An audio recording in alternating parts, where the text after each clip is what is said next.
What is the general split across buckets of channels? So if we take this look at like social as one bucket, SDK/word of video, search, influencer, other.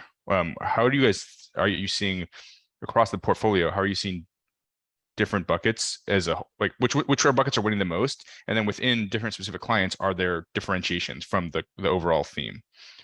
There is definitely something to be said for how Google has remained pretty consistent, especially on the Android side. I think, if we're splitting Google into Google, I mean, Google Android is its own thing and Google iOS is off for most of our partners. I will say that generally the pattern for the split is very dependent on the life cycle or the place that the game is in its life cycle. We find that the earlier the game is in its life cycle, the younger it is, the more social networks we're using. And then the later on in the game's life cycle, the more SDK and then experimental channels we're using. I think the main thing is that with social, you view it as one large inventory pool that you are slowly depleting over time.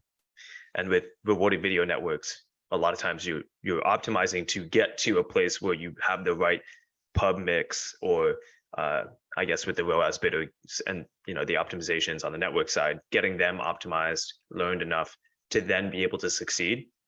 So there's an initial learning curve to getting us to profitability. And so the older the game is in its life cycle, the more data a lot of those SDK networks have.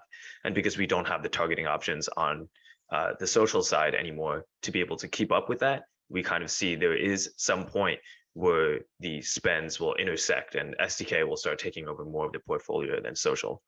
And as for the last few, like Ian said, we would never really launch straight out the gate with a huge influencer channel burst. I don't think it's like inappropriate necessarily. It's just not right for the titles that we work on, but it could work for other folks out there for sure.